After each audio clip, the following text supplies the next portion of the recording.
This is the May 17th, 2022 regular meeting of the Montgomery Independent School District Board of Trustees. I'd like to call this meeting to order. The time is 6 p.m. Please join me in the Pledge of Allegiance. I pledge allegiance to the flag of the United States of America and to the republic for which it stands, one nation, under God, indivisible, with liberty and justice for all. Honor the Texas flag. I pledge allegiance to thee, Texas, one state, under God, one indivisible.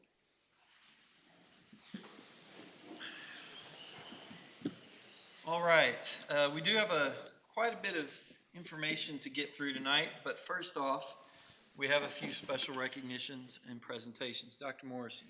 Thank you, Dr. Fuller. We're going to ask Justin to come forward, and we are excited. We have actually two recognitions to do this evening, and they're both kind of interrelated in a way, but we have so much to celebrate with CTE and Ag, and so Justin, sure. Tell us who we're recognizing tonight. For our CTE, let's call up our director, Amy Vance, to talk about some of the outstanding Ag and FFA programs and some of their successes this year.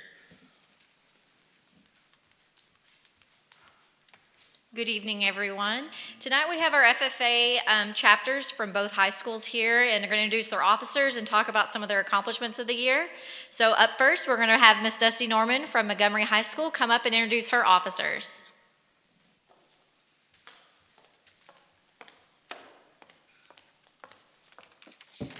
Good evening. We're really excited to be here.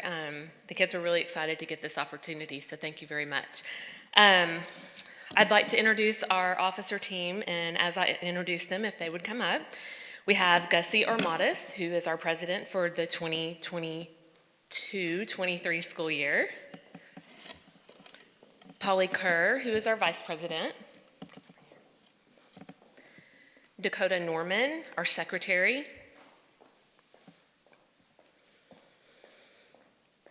Our retiring secretary, Jessica Taylor. I promise I didn't forget you, Jessica.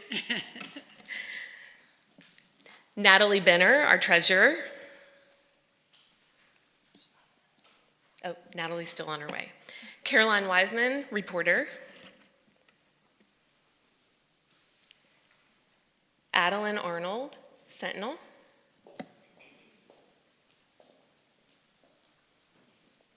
And Noah Chamberlain, our chaplain. So at this time, I would like, Gussie Armadas is going to fill you in on some of our activities that we had this year, and she's going to do that very quickly for you. Good evening, everyone. This past year, we had many events and adventures in the FFA with 503 members. We began with our district officer participating in the Area Leadership Conference in June, and our chapter officers participating in the District Leadership Conference as well. In July, we attended the Texas FFA State Convention. We had 8 students attend and 1 student receive her Lone Star degree, which is the highest state degree an FFA member can receive. During our first meeting in September, we hosted our hamburger social. Approximately 150 members and guests attended. Fall majors. Approximately 17 students showed at the Texas State Fair, 3 of them making sale. We had 13 teams compete in the district leadership development events. Advancing to area were the following teams: junior and senior chapter conducting, agricultural issues, and green hand farm skills. Spring majors: Houston, San Antonio, Austin, and Fort Worth. There were 4 pigs, 24 steers, 12 heifers, 4 lambs and goats across all of these majors. 5 students making sale. The Montgomery County Fair. Ag Mechanics had 6 projects submitted with 1 division winner, 13 steers, 17 heifers, 20 goats, 5 lambs, 20 pigs, and 5 of these students made sale with their animal. In the non-livestock, there were approximately 35 students who entered multiple items. We had 1 grand champion and 1 reserve champion, and 2 others made sale. The CDE season began. These are our judging contests. Competing in the area were vet, ag mech, livestock judging, meats judging, floral, horse judging, and poultry judging. We had one team, the forages team, compete in the state competition. Our freezer sale was very successful, raising approximately $166,000, all of which went back to our students. We are so thankful to the Booster Club, the school officials, Ms. Vance, and our entire community for supporting us throughout the year. We are looking forward to another amazing year next year.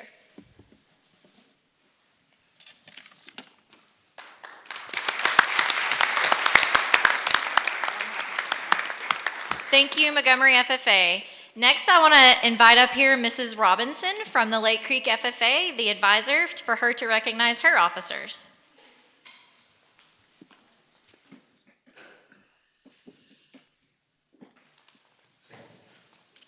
Good evening.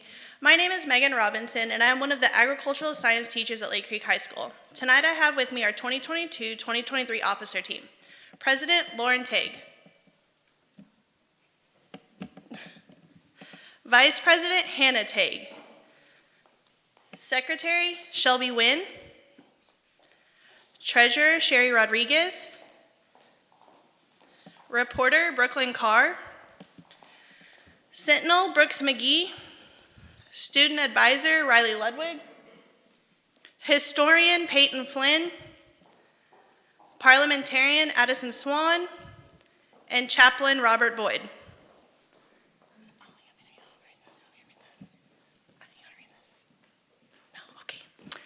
Okay, the past year we have competed in many events and participated in many adventures with our FFA members.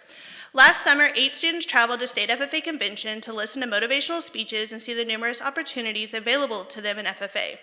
When school started, in September, we had 128 members who attended our first FFA meeting in water slide kickball. This year, we had a significant growth in our program. We currently have 294 FFA members and 43 junior FFA members. In the fall, we have LDEs, or Leadership Development Events. We train 9 leadership development events at the Blackland District level and 4 advanced area.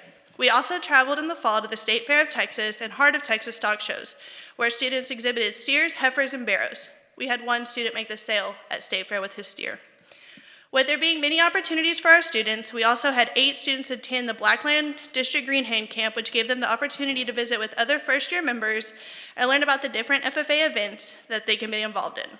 As spring rolled around, it was full speed ahead with students' SAEs, or livestock projects at the spring majors. We had 2 heifers, 2 goats, and 6 steers exhibit at Fort Worth. We also had students travel to San Angelo. We had 1 steer place 10th, and we had a heifer place 3rd in their class. At the San Antonio Livestock Show, we had 1 lamb, 3 heifers, and 11 steers, where we had 2 steers place and make sale. And we also had Adley Grindstaff place 1st in her class with her Santa Gertrudis heifer. She won. We had 2 steers, make sale. At Houston Livestock Show and Rodeo, we had 2 goat exhibitors, 1 lamb exhibitor, 3 barrows, 4 heifer exhibitors, 3 chicken and turkey exhibitors, and 24 steer exhibitors. We had 2 steers, 3 turkeys, and 3 pigs make sale at Houston. Once again, Adley Grindstaff placed 1st in her class with her Santa Gertrudis heifer. Between all 3 majors, we had 3 market barrows, 3 turkeys, and 5 steers make sale, and all heifers placed in the top 9 in their respective classes. After the major shows, we had Montgomery County Fair. Lake Creek was well represented with 13 students exhibiting market barrows, 8 students exhibiting chickens and turkeys, 7 students exhibiting heifers, 7 students exhibiting lambs, 5 students exhibiting goats, 24 exhibiting steers, and 22 exhibiting non-livestock projects, 3 students exhibiting ag mech, and 2 Fair Queen candidates. Of that, we had 4 market barrows, 2 turkeys, 5 non-livestock projects, and 5 steers make sale at Montgomery County Fair. We had a great freezer sale, like they said, supported all of our students. We had an amazing turnout and community support. All of our students walked away with money to purchase their animals for next year. Since our spring is still so jam-packed, we had other events such as CDEs. We participated in individual invitational contests to prepare for area. We had the following teams compete this year. Farm Business Management, we had 5th place at area. Poultry Judging was 22nd. Livestock Judging was 33rd. Vet Med was 23rd. Floriculture was 23rd. Wool Judging was 6th. Horse judging was 4th and advanced to state and placed 13th in the state. If you were curious, there's 19 schools in our district and 70 that we compete against that area. We also have speaking development events that happen in the spring. So we had district speaking and convention, and there's also area speaking and convention, which area is later this week. We also have a district officer. Lauren Tague is our first district officer. She'll be serving as a secretary. And we have 5 speeches advancing to area which will compete on Thursday. As we round out the school year, we have been completing certifications. We have 61 students pass and receive their level 1 knowledge floral cert. 4 passed their CVA, or their Certified Veterinary Assistant programs, and we had 3 so far pass their welding certification. Our summer is packed with validations, camps, conventions, and retreats. We have 4 attending Texas A&M Horse Judging Camp, 8 students attending District Leadership Camp, 1 attending Area Leadership Camp. We have 10 attending State Convention, where 6 students will receive their Lone Stars this summer. We want to thank you, the school board and community, for supporting us, letting us travel, and sharing your students with us. It is because of your support and your students' determination and dedication that Lake Creek FFA is successful. Thank you.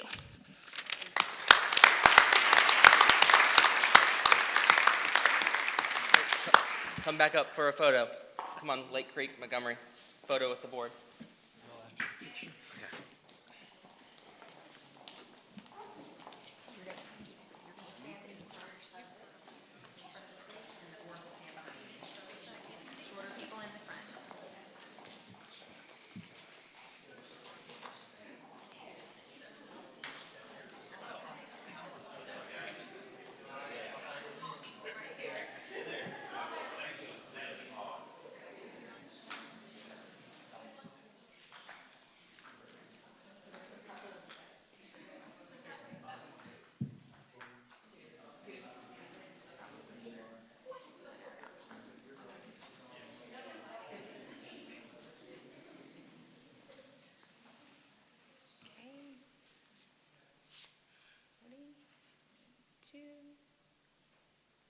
Thank you.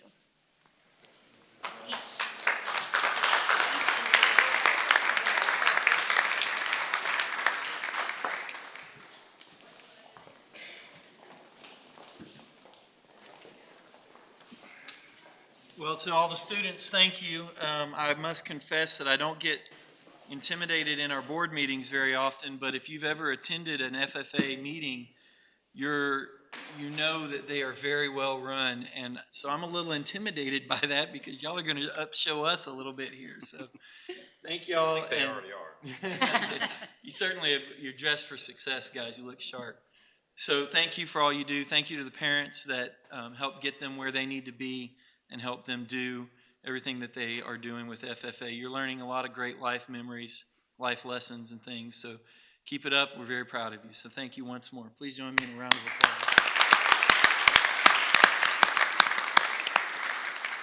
So, Dr. Fuller, we also want to have a second recognition. I said they are somewhat linked because when you have students as amazing as we have, with educators as awesome as they are, you want the facilities to match that level of excellence. And thanks to the goodwill of this community, we're going to be able to accomplish that. So, Justin, come up forward and tell us who else we're recognizing tonight. Yes, good evening. We have a very, very important and special group of folks here tonight. It was I think Dr. Morrison would call it an unprecedented school year. And on top of that, we had a group of individuals come together and spend hours and hours and hours discussing the need for a bond. We had folks that came in and said, "Bond, you have me at hello."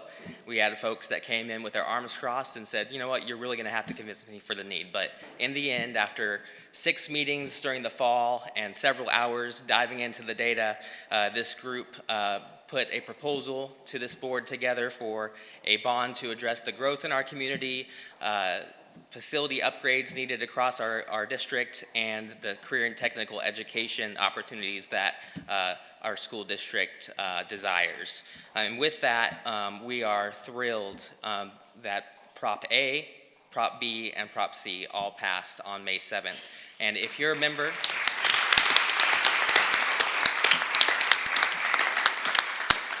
And you know, it was a difficult election for many school districts. Just of all the propositions across the state, just over 50% passed.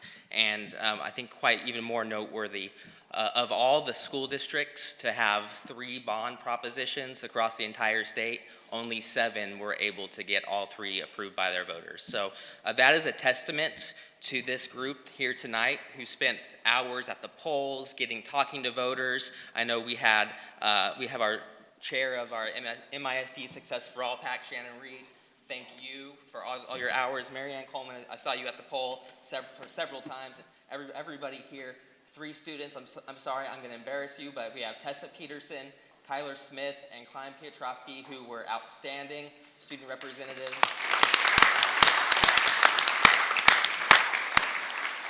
So again, can everybody who is on the task force please stand and be recognized, and thanks for your efforts.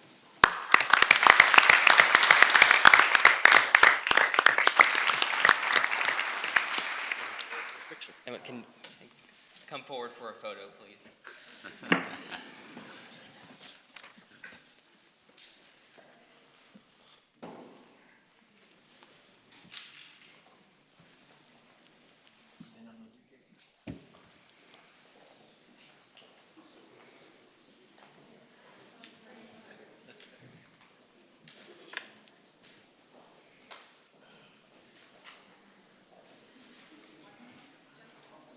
Squeeze in just a little more, so we're centered, and then I'll place Laurie. Okay, just kidding. Okay, ready.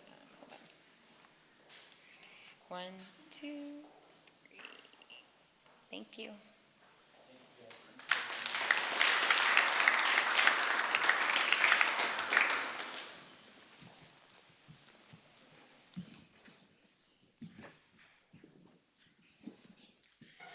On behalf of the school board, I want to say a sincere thank you to all of those involved in this process. As Mr. Marino said, it was a long and trying process at time, but I believe that the end result, the results speak for themselves. And as board members and as administrators, we can't go out and necessarily advocate in our official capacity. So the people that you saw in this picture, they were the one that really took this forward, and we owe you a sincere thank you. So once again, thank you.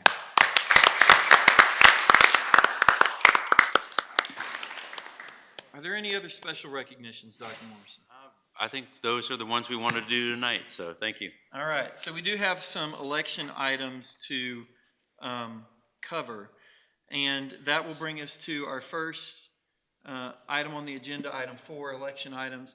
We are going to canvass the results. By law, we have to read the results of the election.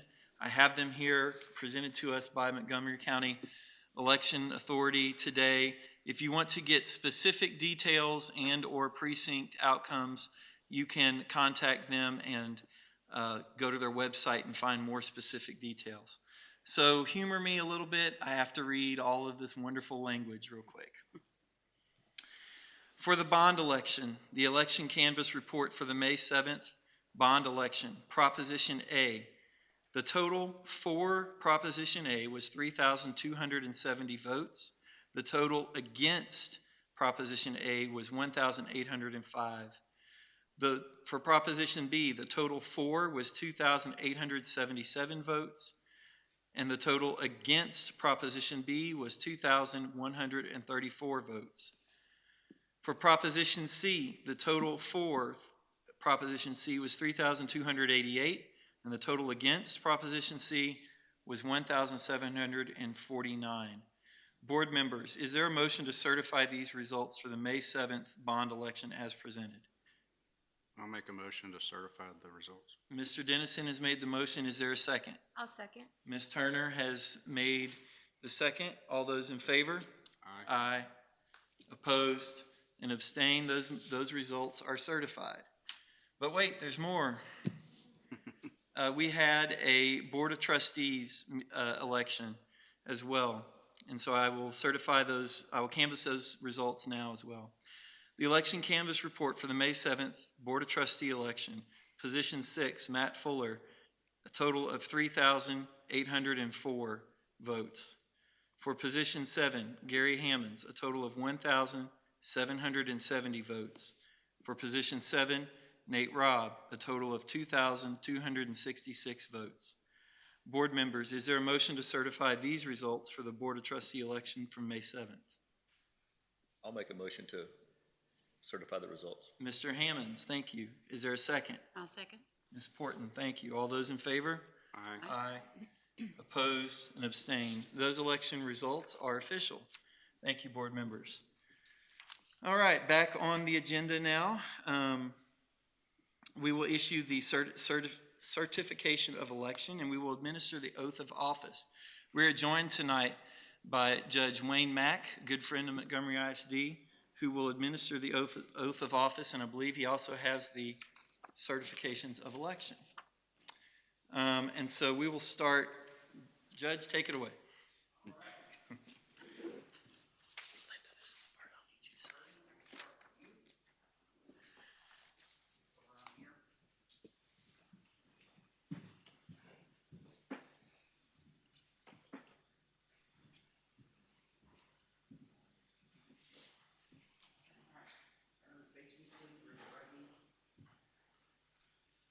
Just repeat after me.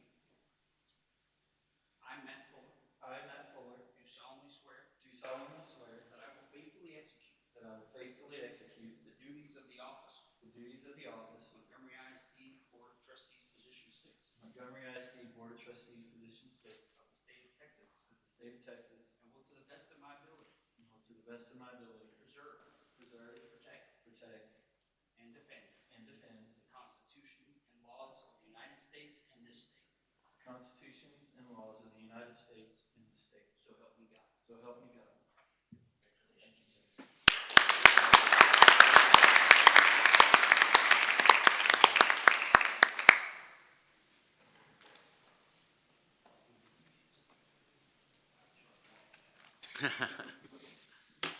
Heath will write you a check. No, he said charge. All right, Nate, Rob.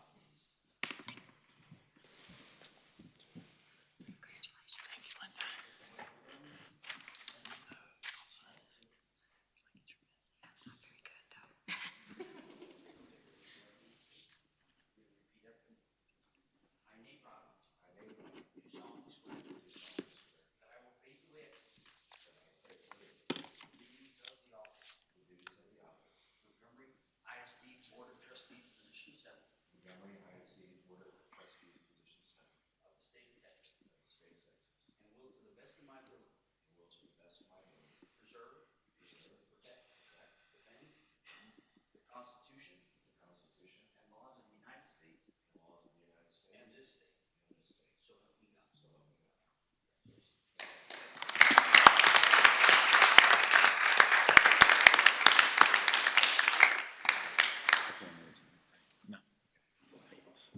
Thank you all, and thank you for what Montgomery ISD does. As Mr. Fuller has mentioned, that we have such a great working relationship with Montgomery ISD. We've been able to accomplish some great things.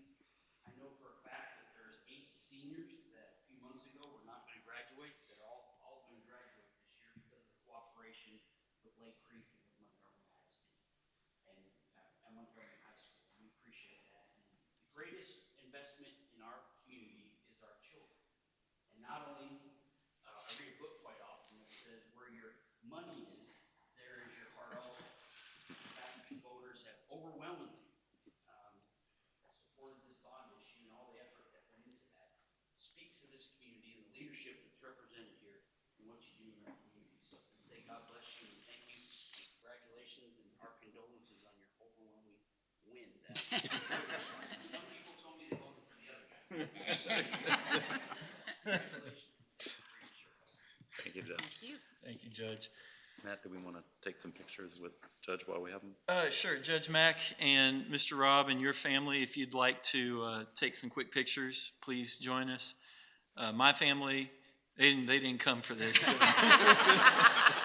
They're with the other guy. Yeah, they're with the other guy. Come on up here, don't be bad. Get up here. I know you're retired and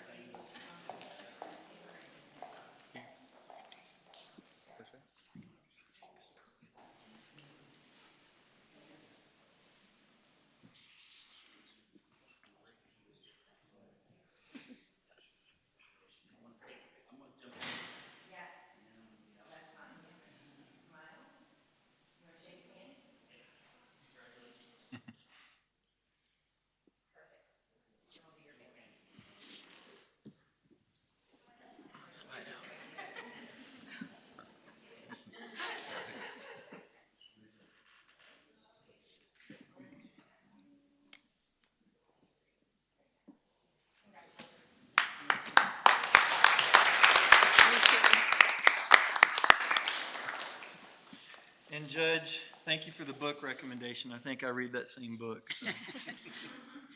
All right, we have one more special recognition to do, and I'm going to go a little bit out of order, but I would like to recognize Mr. Gary Hammons. Mr. Hammons has served on this board for 3 years, since May 2019, and in that time we've seen some tremendous challenges that the board has been through, and Mr. Hammons has been there the whole time working through it. And so, Gary, we're going to offer you just a moment, offer any words that you'd like. All right. So in honor of Heath, I have prepared a very long and flowing and rambling speech. All right. But that's not my style. All right. Got me excited. I'll leave with, it's been an eventful 3 years. Thank you to everyone here. Thank you to everyone along the way. Thank you to my family. Okay, shit. Man. Okay.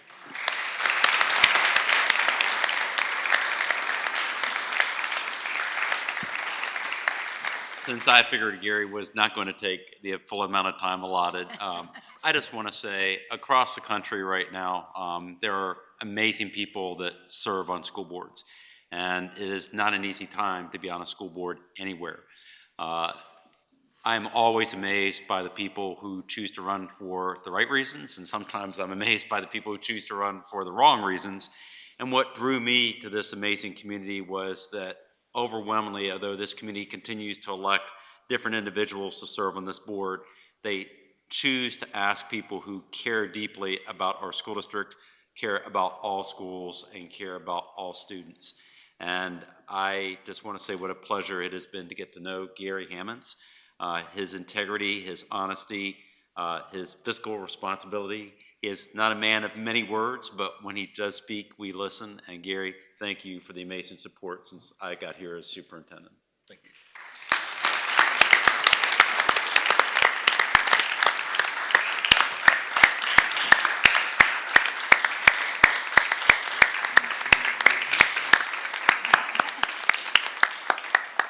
The board did get you a plaque, and it says, "In appreciation of Gary Hammons for dedicated service to the district's students, staff, and patrons while serving on the Board of Trustees May 2019 through May 2022. So, Gary? Thanks, sir. Thank you.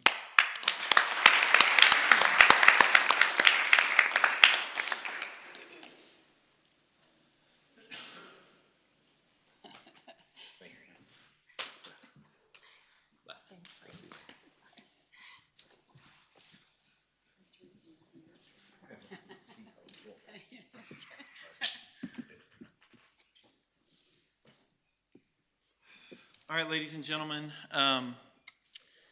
with that out of the way, with that work out of the way, the election results have been certified. The board now will go into closed session for reorganization of board officers. I encourage you to hang around just a little bit to see your local government in action, and we will be back shortly. All right, ladies and gentlemen, we are returning from that brief closed session for reorganization of board officers. We will start with elections for board secretary. Is there a nomination for anyone wishing to run for board secretary? I nominate Linda Porton for board secretary. All right, Ms. Turner has nominated Ms. Porton for board secretary. Is there a second? I'll second. Mr. Dennison is second. All those in favor say aye. Aye. Aye. Opposed and abstain. That carries. Congratulations, Ms. Porton. And I would like it noted that was Mr. Rob's first vote, actually, so congratulations. Second, we will focus on the vice president position. Is there a nomination for someone to run for the vice presidency? I'd like to nominate Lori Turner. Mr. Dennison has nominated Ms. Turner. Is there a second? I'll second. Ms. Porton has seconded. All those in favor? Aye. Aye. Opposed and abstained? Congratulations, Ms. Turner, Vice President Turner. That has a great ring to it. So thank you very much for your willingness to serve. And last, the president. I would like to throw my name in the hat for one more term as president, and I would like to make that motion. Is there a second? I'll second. Thank you, Ms. Porton. All those in favor? Aye. Aye. Aye. Opposed and abstained? And we've got a lot of great work ahead, so there's your slate of officers. Let's give them a round of applause.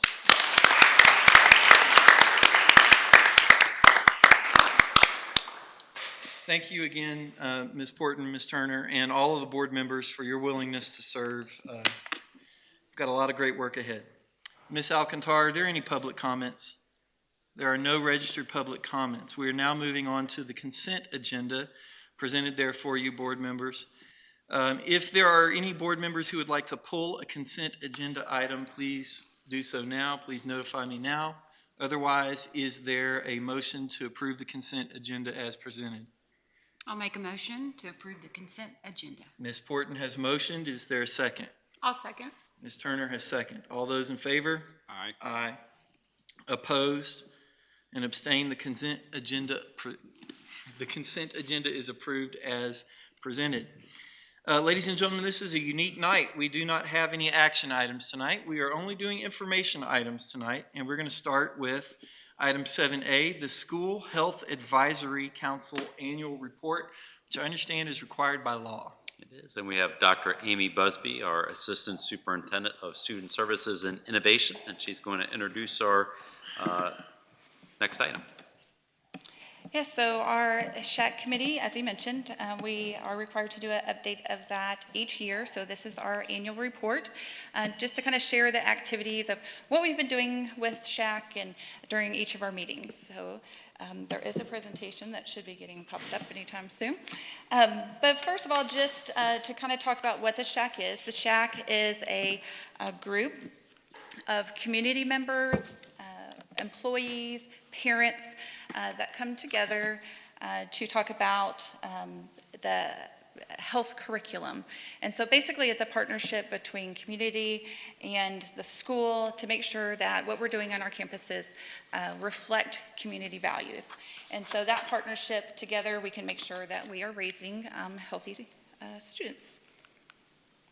So there is a minimum of 4 times that we're required to meet. These are the meeting dates that we had this year. We usually start in October, so we had an October meeting. That was a little bit of a low attendance, so we kind of punted, and we ended up having another meeting in November and did it by Zoom to make sure we had a little bit more participation. So we got 5 meetings in this year. And so during each of those meetings, we kind of have a standing agenda. And so these are some things that are reviewed at each meeting. And we start with the number of members that we have and kind of look at what our attendance is and what representation we have on the committee. If we have any new members, we go ahead and introduce them at that time. We also do district updates. We have a representative for each of these groups that kind of just gives a summary of what is going on campus. So we have counselors, both elementary and secondary. We have nurses represented, PE represented, and also child nutrition. Along with child nutrition, they have a fabulous group of student representatives that also participate. It is the Student Nutrition Advisory Council, and there's usually at least 1 member, if not 2, that also join our SHAC and give us updates on their activities as well. And then, of course, this last one is something that we've had to add over the last 2 years. COVID-related processes, case numbers, we'll review that, and any rapid testing opportunities or anything else that's just going on in the community to make sure that we're on top of what we need to be doing in our schools. This year, last summer, it was very busy for our legislature, so there were some bills that were passed, 4 that specifically mentioned SHAC and their responsibilities. So these bills were not necessarily just about SHAC, but they would mention how the SHAC was involved in some way. So the first one had to do with human sexuality instruction curriculum and changes in meeting requirements. So we had to start posting our agenda and notice of meeting a certain number of days ahead of time, and we also have started audio recording the meetings as a result of that, which is posted on our website. The next one talks about mental health of public school students and training requirements. So we have had our Director of Community Services come to our meetings as well and kind of share updates on what our counselors are doing in that area.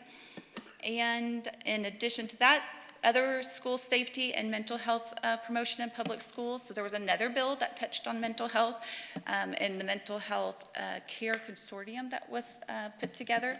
So again, we're just looking at SHAC's part of that is just to kind of stay on top of those trainings that are coming out and what those look like and what we're doing for our students. And then the final one was regarding opioid addiction and abuse education in public schools. So our SHAC is able to kind of hear what we're doing or what we're proposing, and they are able to comment on if which grade level is that appropriate for. Do we want to do more in depth, less in depth? Those are just some of the conversations that the SHAC is able to have. So a big one this year is we did have a health and PE curriculum adoption, and because of the new requirements that were put in, the curriculum team did come in and review that information. So they shared the process of how they selected the materials and reviewed the materials, and then they gave the actual textbooks for our SHAC committee to review. And then they had some time to actually go through the books, look at the different content, read specifically different parts that they might have questions about, provide some feedback back to our curriculum team if there were any questions, and specifically around the human sexuality component, because that is what the bill had put into place. And then after answering all those questions, at the end, the whole purpose was we wanted SHAC to give their endorsement of that selected materials, and they were able to do that by the end of that meeting. Other changes were process changes, and I think I mentioned this a moment ago, but we do now post meeting notices ahead of time. That's on our website under About MISD and then committees, and then you can go to the SHAC page and you'll see each of our agendas for each meeting, and then at the bottom, the recording is also posted if anybody would like to hear some of those conversations.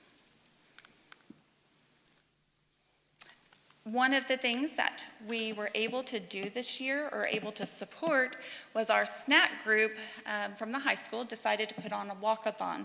This was a great community event. There were over 300 people that came out, and it was just about just being healthy students, where they got to walk and encourage that active movement. And then it was also about healthy food and nutrition. And because of that, they chose to support the Montgomery County Food Bank. And they came, and there were tons of donations. They were very excited for our support. And in turn, Montgomery County Food Bank has really built a strong relationship with the school district, and have put on a lot of local events to be able to support our community as well too. So we are excited for the SHAC to continue to support them in that effort, and even maybe do a stronger presence along with SNAC. So you will be seeing the Walkathon return in the fall. So coming soon in October, you'll start seeing more information about that community event.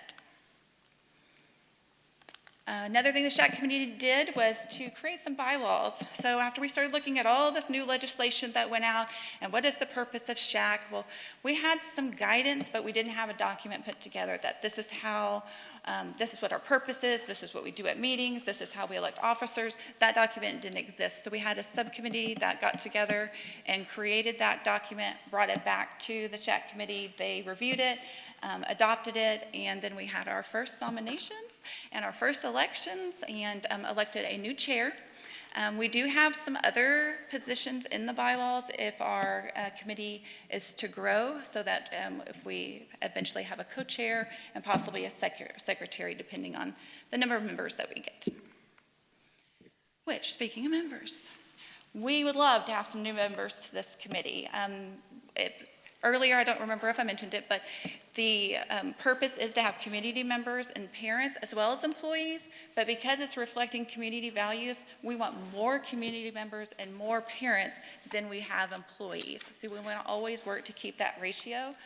So new members are always welcome. So if you know of someone, please have them contact me, and we will get them on the list for next year and starting in October. And that is it. Any questions? Thank you.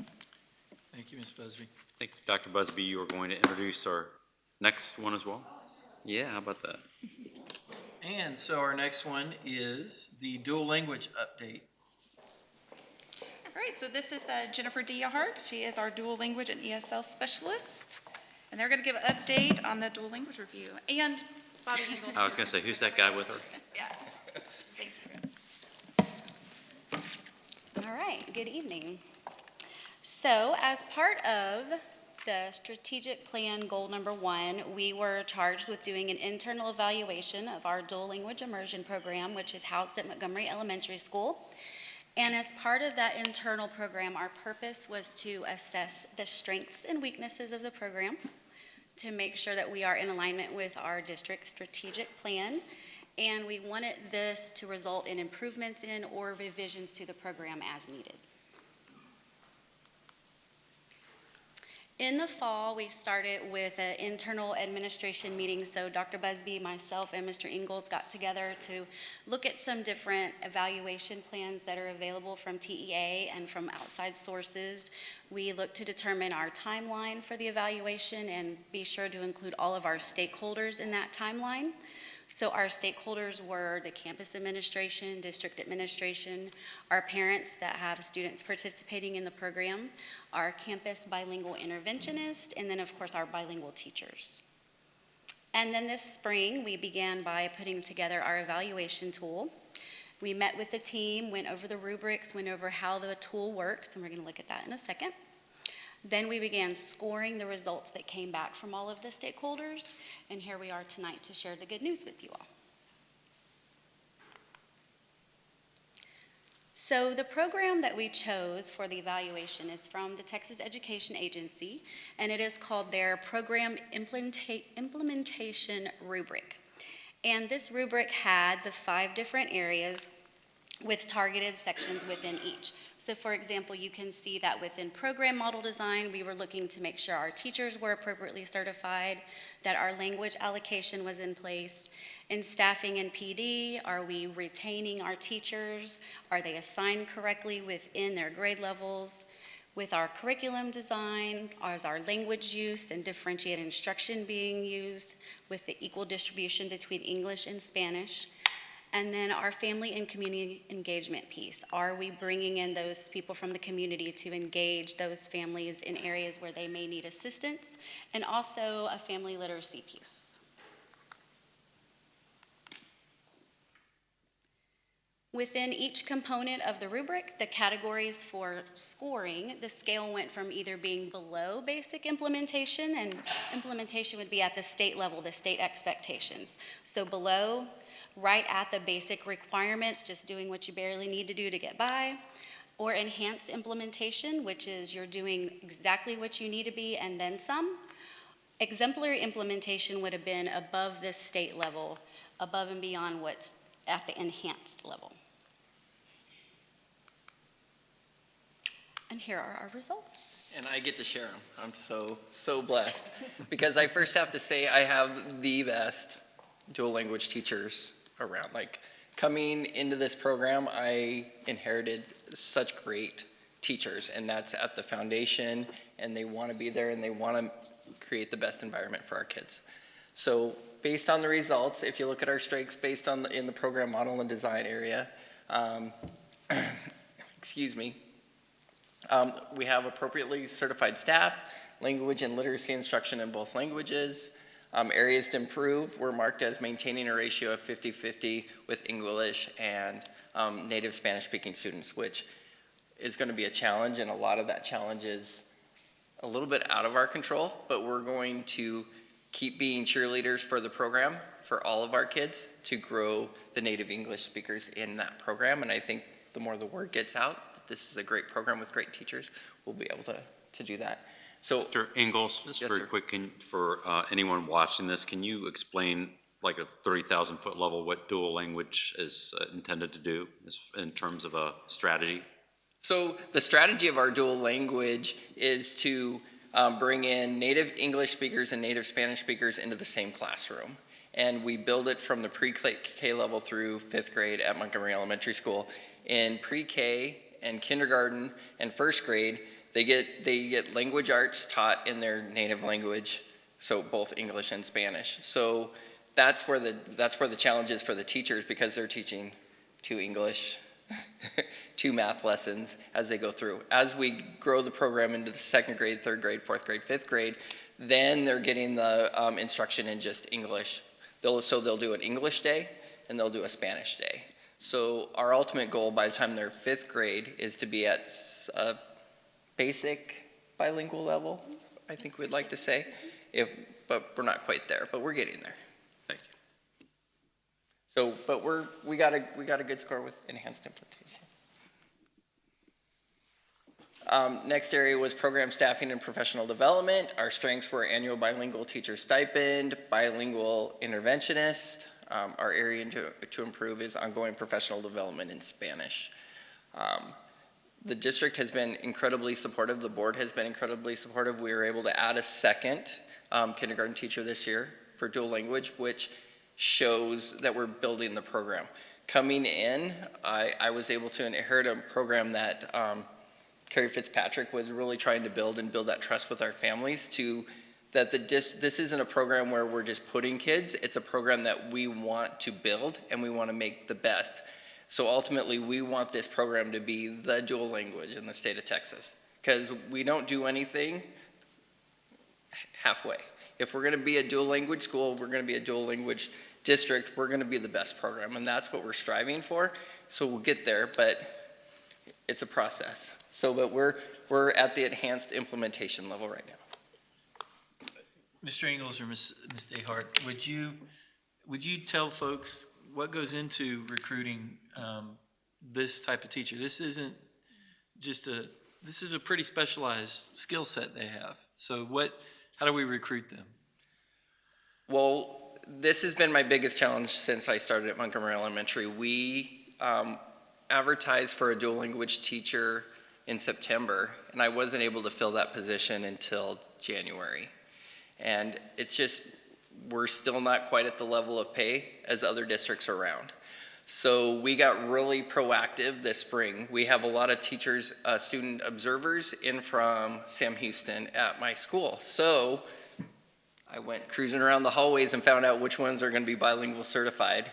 And I started creating a relationship with those student observers. And so we're going to have 3 student teachers next year in our school that will be bilingual certified, that when they graduate could be potential teachers for our program. So catching them young, showing them, look at what Montgomery Elementary School, what Montgomery Independent School District has to offer. And we might not be able to pay as much, but we're going to create a great environment for you to teach in, and we're going to be supportive, and we're going to be a family. So that's how we're going to recruit. Thank you. I think so, didn't I? Or didn't I? I didn't, okay. Lesson planning and curriculum, and this is a huge challenge as well. But our strengths were teachers plan for cross-linguistic connections, linguistically accommodated instruction in both languages. Our area to improve is monitoring of language development, integration, and lesson planning and delivery. And straight up, it's a challenge to find good materials. We want to get the best materials in our teachers' hands, and finding really quality Spanish program is very, very difficult, but we're working on it. Okay, methods and resources. Our strengths are authentic biliteracy instruction and resources in both languages, areas to improve monitoring efficacy of Spanish resources. And so the challenge with that is not just getting a one-to-one translation, and I don't define this very well, but it can't just be like a Google Translate of the material. It has to be an authentic.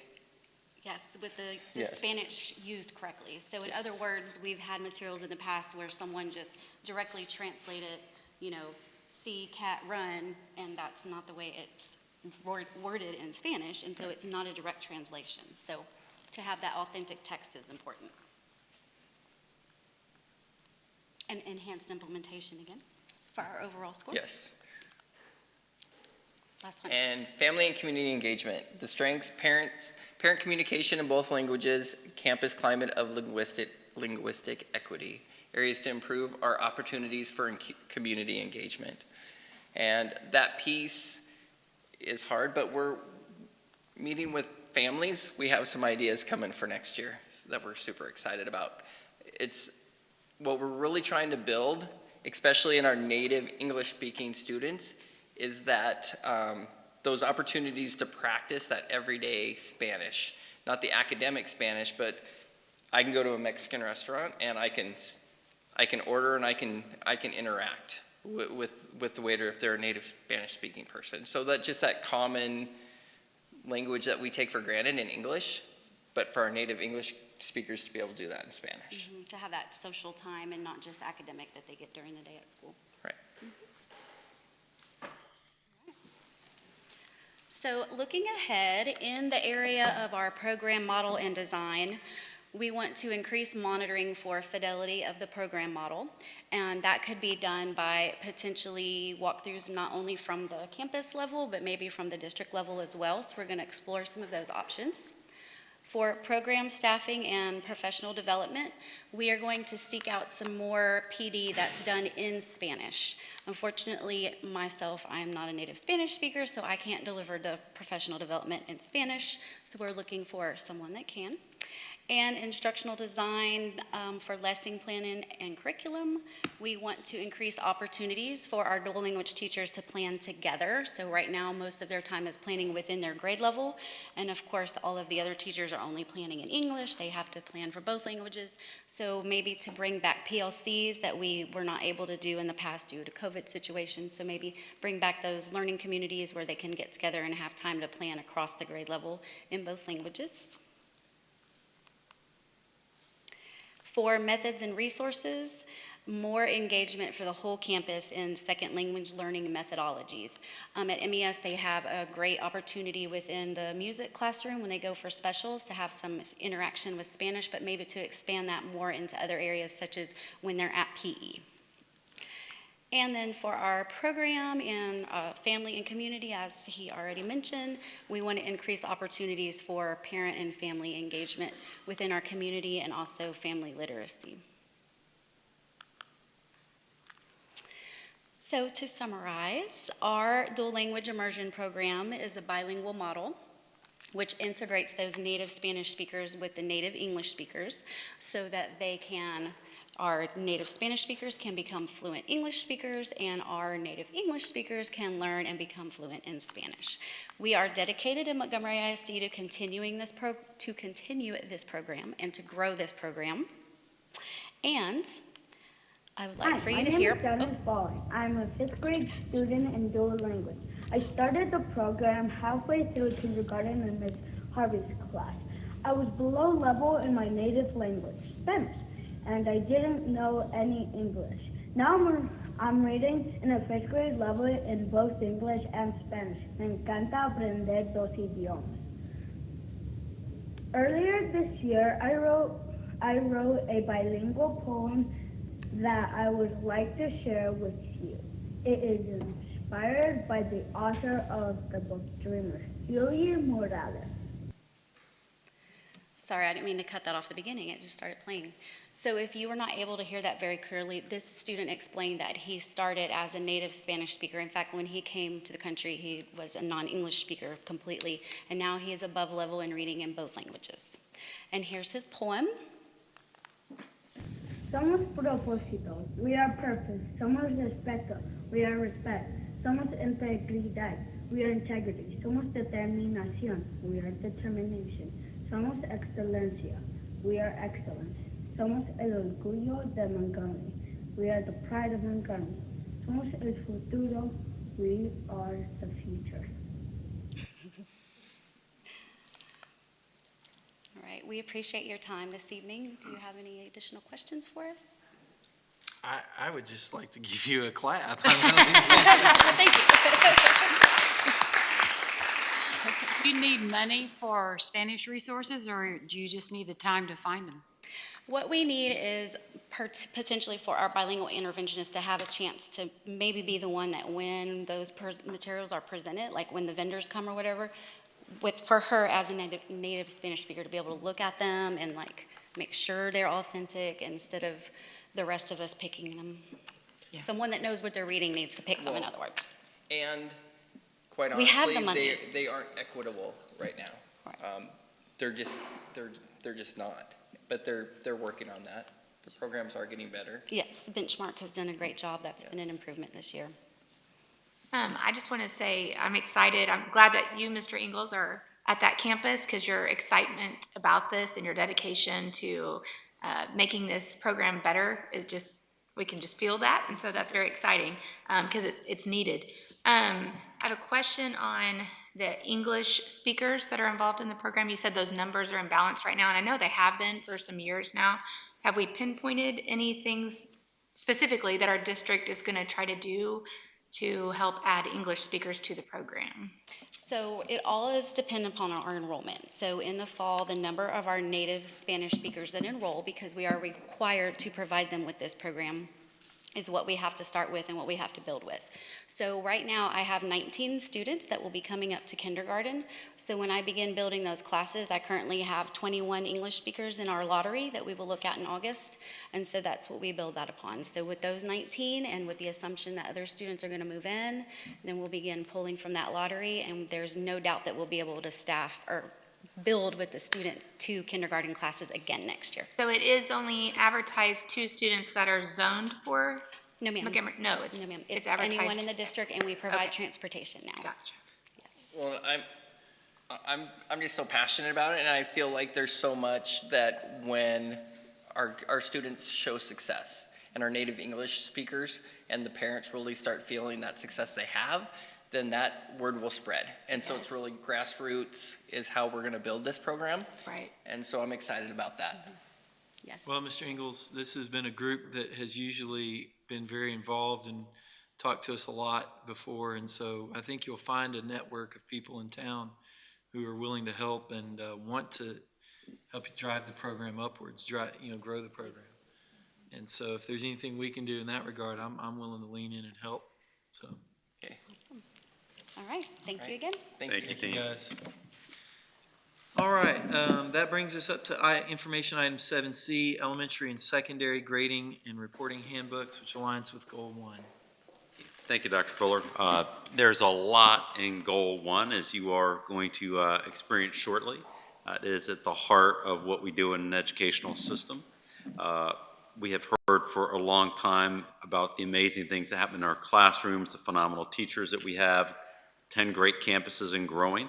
But sometimes I know you hear, as do we, that sometimes there are differences in terms of not only how grades are distributed from campus to campus, but sometimes even within a campus, there can be a pretty different way that students within the same courses ultimately are graded and held accountable for learning the material. There's always going to be some differences that is to be expected and valued, but there should also be some consistency that our community has been asking for. And so our new C&I department, with our leads here, Jamie and Meg tonight, are going to walk you through some intensive work that has gone on this year to get us to a better place in that area. So I'm not sure who's starting, Meg or Jamie. And would you introduce yourselves? And Yes, good evening. I'm Jamie McAllister, Elementary Instructional Coordinator. And I'm Meg Evans, Secondary Instructional Coordinator. And as Dr. Morrison said, this has been a lot of work. As we know, grading is a very passionate topic for so many, the parents, students, staff members, all of us. And so this process we want to share with you that we went through this year, as well as I understand you have that document for your review. So one of the things we wanted to talk about with you is why this is so important. Coming into this year, there were some guidelines, particularly I can speak from elementary. They were scattered, I could say, in that some teachers knew about them, some teachers didn't know about them. Some campuses followed what the guidelines may have said and others did not. So they were inconsistent, as Dr. Morrison said, also within even a grade level at a particular school. The purpose about grading in general, where we all had our own isolated thoughts and we could make those decisions in individual classrooms. And so just the beliefs needed to be aligned. Also, as parents and stakeholders, it was hard to figure out where to get information, even what those guidelines were. So the purpose of the grading, reporting, and handbook, Meg is going to share. So all of those, the kind of background information, our purpose was really to address all of those concerns. So we wanted to foster consistency both on the campus, but also just within teams or grade levels and courses. We wanted to set the guides and decision-making at the campus level and at the administrator level so that this document would help, give them the information that they need, and it's in writing. And then last, it will provide clarity about our grading practices to all stakeholders. So in the fall, the Elementary Grading Committee was formed. It was made up of 36 members. All campuses were represented, and you'll note that there's only 2nd through 5th grade teachers represented because kindergarten and 1st grade are standards-based reporting grades. So our focus was all about the actual traditional grades. Instructional coaches were also included. I think even many members of the board were able to stop in during one of our meetings when we were talking about one of our topics. Some of the things we did each time was to review board policy and Texas Education Code to make sure that we were aligned with those and establish that grading philosophy. And any recommendations that the committee made, we would go back and review that philosophy to be sure it was aligned with that. We looked at a lot of other school districts' grading guidelines to see what is the trend that seems to exist in other districts around us. Throughout the year, we convened 5 times. Sometimes we talked about one topic the entire meeting, and other times we covered lots and lots of things. And so following that, we did a principal review in which we went through each and every thing in the handbook with principals for comment and feedback. And then we brought it to senior leadership team. And this week, actually, each elementary campus is either visiting with their instructional coach or myself and giving final comments about those, the grading handbook. Some highlights to note from the grading handbook in elementary that would be considered somewhat new is that in elementary now grades are going to be categorized. So they will be either a major or a minor grade.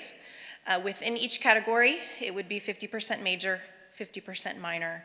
And so also the minimum number of grades to include in each of those categories. There are 3 in ELA and math and 2 in social studies and science. And within the grading handbook, there's also examples of what those major grades might include. So we want to make sure that it's not just one form of giving a multiple choice test or other things. It could be a project, it could be a different kind of product. So some guidelines with that. Also, the Reteach and Reassess includes reteaching any student that is below a 70% as a requirement. However, an opportunity for all students to reassess, because ultimately what we want is for students to demonstrate mastery of the standards. So I'm going to tell you a little bit about the secondary process. So our grading committee was formed of 30 teachers. About half were junior high and half were high school. We invited 4 counselors and our 3 specialists as well from the C&I team. We met as both junior high and high school. We met 6 times, and as high school and junior high, they met separately 1 or 2 more times. When we were meeting, we made sure that we reviewed board policy and that we were reviewing Texas Education Code as it was pertinent to the topic at each of those meetings. At the first meeting, we established our grading philosophy so that it would drive the rest of our work. And Jamie and I made sure that our secondary and elementary philosophy was aligned as well. The current, kind of our process, we compared our current grading practices that maybe each campus had or each subject had to what was happening in both surrounding districts, but also in districts that were, rated A and had good performance. So like I said, junior high met 1 more time alone, and high school met 2 more times alone. And then ultimately you'll see the product in front of you. All along the way, we checked in with principals throughout the process. So if at one meeting we talked about 3 bullet points, we would bring that to the principals before moving forward on other items. And we brought that to the senior leadership team. And then today, we started our kind of campus tour. So today, the CNI team was divided between the junior high campuses, collecting final comments. And then tomorrow, we'll be at the high school campuses collecting those final comments. Some things that you'll see that maybe aren't new to some teachers, but because we're making it consistent across the board, we'll see the number of assignments. You'll see at the junior high, it says like what is in each category and how many assignments per grading period. And then for the Reteach Reassessment policy, you'll see that is all aligned. Each campus previously had their own policies. And then you'll see that final exams at the junior high level for all courses that are not counted for high school credit have been eliminated, and instead there will be just a final test given in place of the final exam.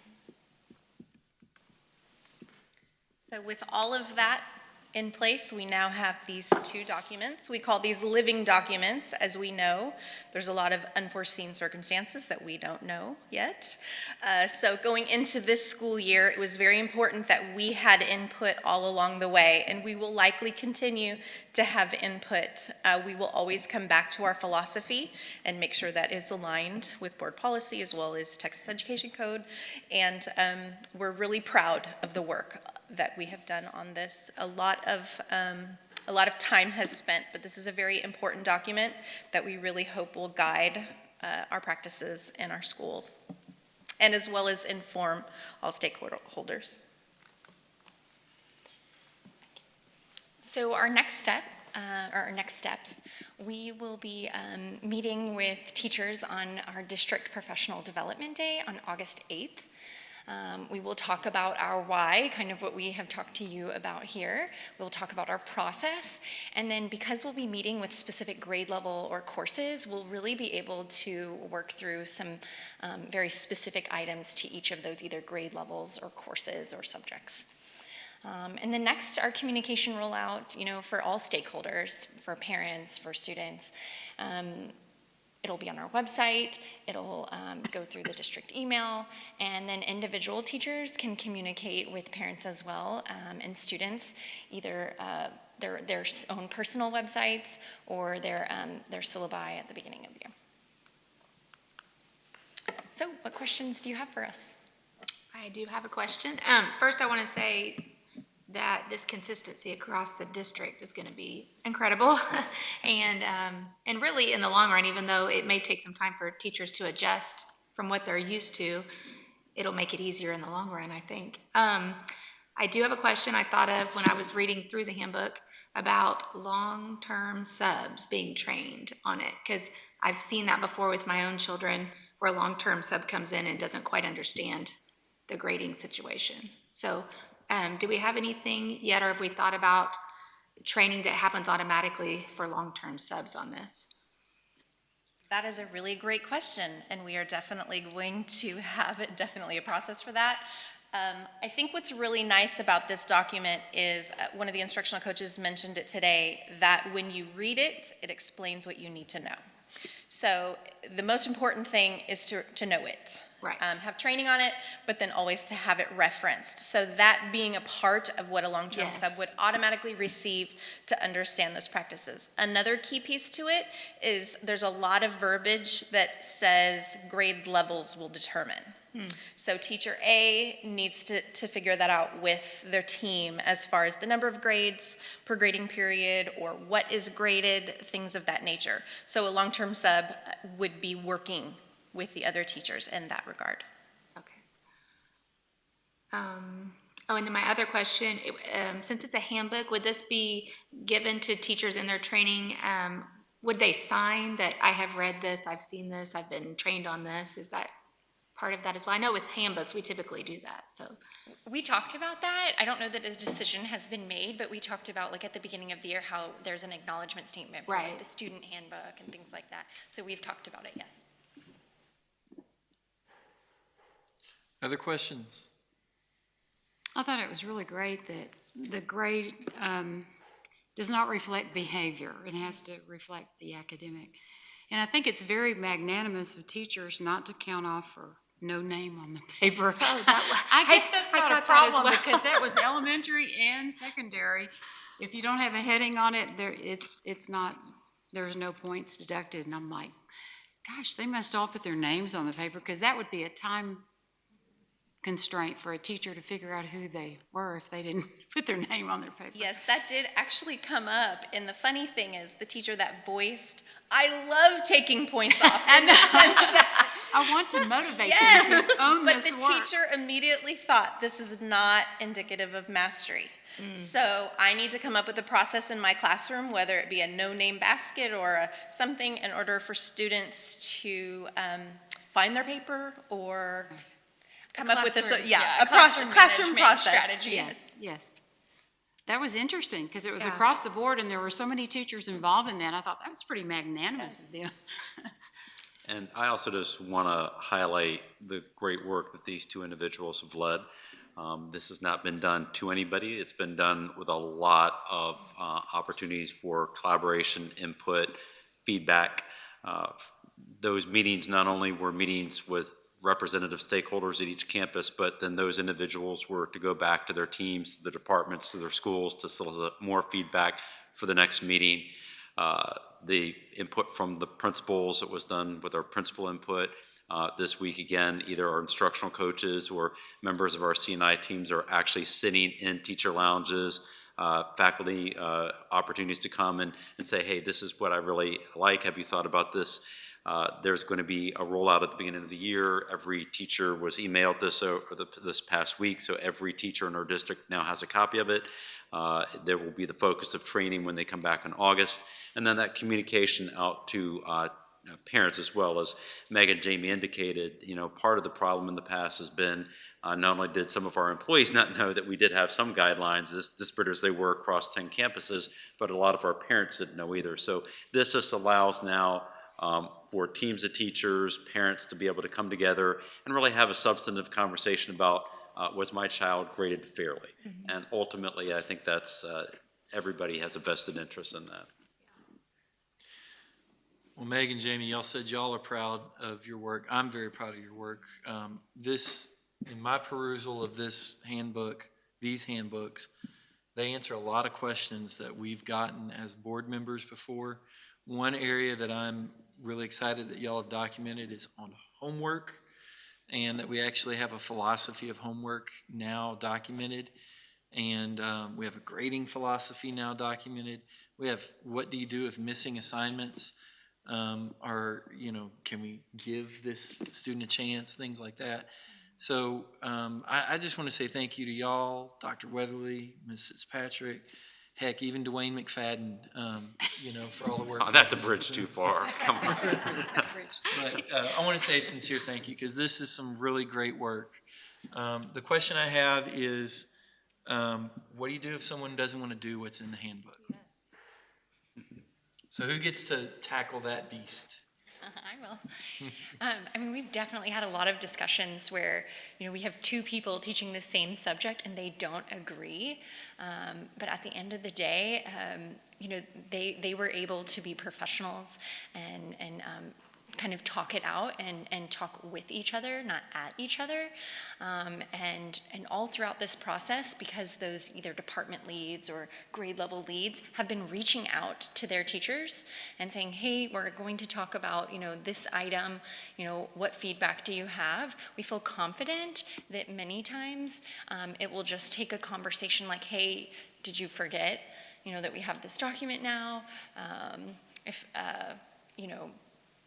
If there is outright refusal, then that's a conversation that maybe that department chair can't have. That's really that their evaluator will speak with them at the campus level.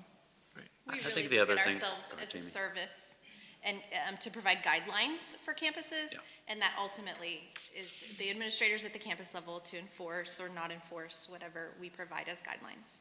Yeah, it's not like recipes where you must do this and you must do that. These are really guidelines with some minimum expectations that will create consistency. There will still be teachers who get more assignments than others. There will still be some that want to do different, and that's to be expected, and that is to be valued, because teachers all are trying to get students to master our Texas education knowledge and standards, and they all do it a little bit different way, but this will provide consistency, and it really, I think, beautifully aligns to the work that we're trying to do around professional learning communities, because at the same time as we're trying to emphasize how our teachers can come together and collaborate with the resources on the district, now there are guidelines that will help in that regard too. So it's another part of the puzzle, and ultimately creating the best academic program we can in Montgomery ISD.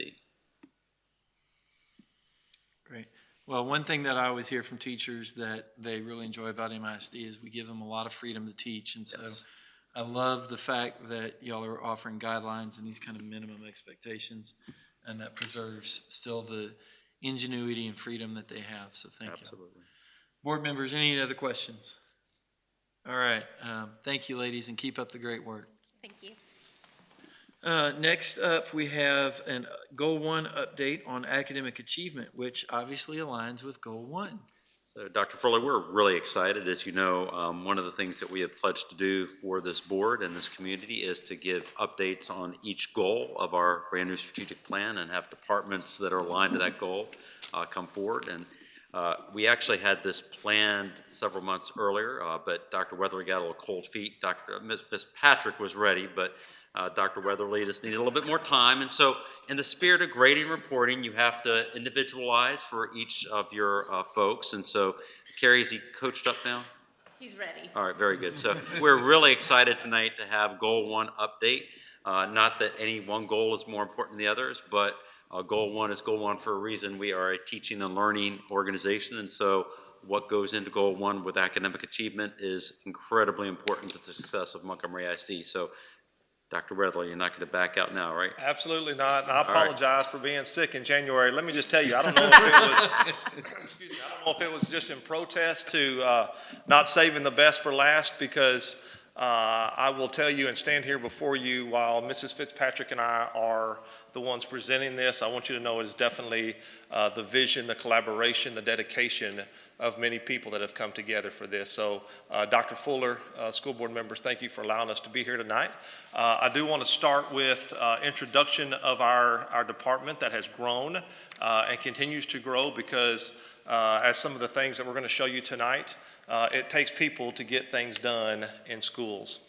Whether it's on the campus level or central office level, we have to have people that support the people on the campuses to get the work done. And so you just met Meg and Jamie, and so I'm not going to make them stand up, but behind them are our instructional specialists, if you'll stand up. Jennifer Ellis over here, Michael Lawson, Stephanie Lowry, Danette Key.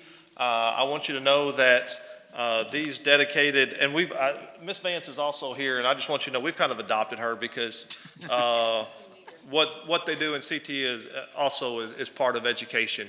And we know that a lot of the kids that are in CTE come to school because of CTE, and we've talked about that. But tonight what we want to do, you just saw before Carrie and I got up here, the grading guidelines. That's going to be one small bullet in the many slides that we're about to show you. So each one of the slides that we show you could absolutely be a presentation all to themselves. And so when we talk about academics, I will tell you that a lot of people, as you know, move out to Montgomery because of our schools. And one of the things that we celebrated earlier and we certified were the results of our bond. Our people and our community, they believe in our schools. And so tonight we are going to walk through some of the things and some of the processes and structures that we have in place to ensure. We're going to throw a lot of numbers at you. We're going to try not to get you dizzy from numbers. I want you to know a lot of them that we're going to talk about are numbers that we are very proud of, and numbers we don't shy away from, because we have plans in place to address all that. So we're going to give you a brief overview. We are going to share numbers. We're going to try to do it in a way that's not super painful. If you have any questions, we're happy to sit and visit with you about the specifics, but our hope tonight is to review Goal 1. all of the strategies and key performance indicators that we have put forth as a district to make sure that we are moving in the direction of being the premier district and ensuring academic excellence. So we're going to review those KPIs, we're going to report on implementation of strategies that we've initiated, and then we hope to highlight a few of the accomplishments. So again, academic achievement for Goal 1 is to provide challenging curriculum to every child that supports academic performance for each individual. As you know, our measure proposed by the state is the STAR test, the State of Texas Assessment of Academic Readiness. There are 4 different measures when you look at success. Did not meet standard, and then there are 3 measures that do meet standard: approaches, meets, and masters. All right, we have 5 objectives that we plan on going through with you. And so tonight, we're going to start with objective 1. Obviously, that's just increasing the number of students who demonstrate 1 year of academic growth on our test. All right? Okay, so KPIs 1.1 through 1.1.3. There's 3 of them that we've combined in here. And the reason that we've done that is because all of those have to do with growth. And so the numbers that you see up there are the targets. We don't, those state indicators, those are all set by the state. And so we just want to kind of highlight some of these with you and let you know that those areas that we're going through, the way that we're staying on top of that is through the EOCs, all of our stars. We use data from our benchmarks, a prior year star test. Also want to point out to you, we don't have growth in there because in 2019 we didn't take the star. And so we want to make sure that we point that out to you. All right? I promise you, I'm trying to, am I not holding my lips just right? Oh, hey, see, that's what it was. All right, so performance objective number 2. We are trying to make sure that we close the performance gaps between identified student groups as measured by Domain 3, all right? The 91% that you see up there, that number there is set by the state. And so the 3 targeted areas that we have are the African American, the Hispanic special education, and the economically disadvantaged. All right, again, those areas right there on the KPI 122, those targets are set by the state. The benchmarks that we're going to point out right there to you, those are at the meets. We don't really talk about the approaches whenever we start talking about our students. We don't want to talk about the minimum. We want to talk about higher standards for our kids. And so the numbers that you see up there, although the targets set by the state have to do with the minimum, because as Mrs. Fitzpatrick just said out a while ago, the 3 levels, the approaches, meets, and masters, all the numbers that we show you from the benchmarks for us and Montgomery ISD have to do with the meets. You're going to hear me talk a lot about targets. And how the state sets those out. And so KPI 1, 2, 3, these are the EOC star academic achievement is math. And so the numbers that you're looking at here, you can already tell that our scores in our meets alone is already higher than the approaches that the state sets out in the targets. And so these are numbers that I talked about a while ago saying we don't shy away from. We are very proud of these numbers. I will tell you again that the people that I introduced a while ago are very instrumental in helping and supporting our teachers with this. We're going to go over some of those processes here in just a little bit. Something we're very proud of here that we might want to make sure that we point out to you is this. Last year, MISD outperformed the state in reading by 15% at the meets grade level. In our Region 6, MISD has outperformed Region 6, and those are the schools that are around us by 12% at the meets grade level or above. And then you start looking at math, we were above the meets 26% above the meets in the state. And in the region alone, we were 17% above in the region. And so those numbers right there indicate some of the processes that we're going through and that we already have in place that we use to support our kids. So in Objective 3, I'm going to briefly touch over this because earlier in the year, whenever Mrs. Vance went over her CTE, you've seen a lot of this data here that we're about to throw at you, but I want to kind of briefly talk about the CCMR portion of the accountability system, okay? And so we've, out in front of you there, we've listed the 10 areas that make up the criteria that makes up the CCMR.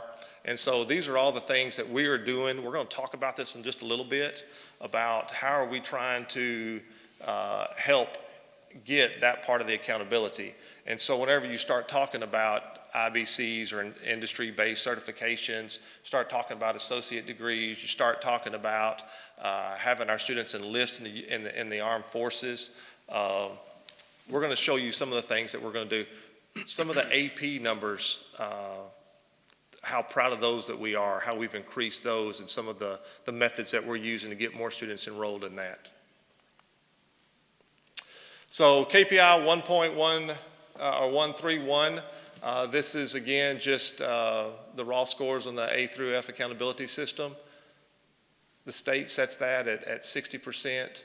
Last year we were at 59, and so some of the things that we're doing to make sure that we get those up.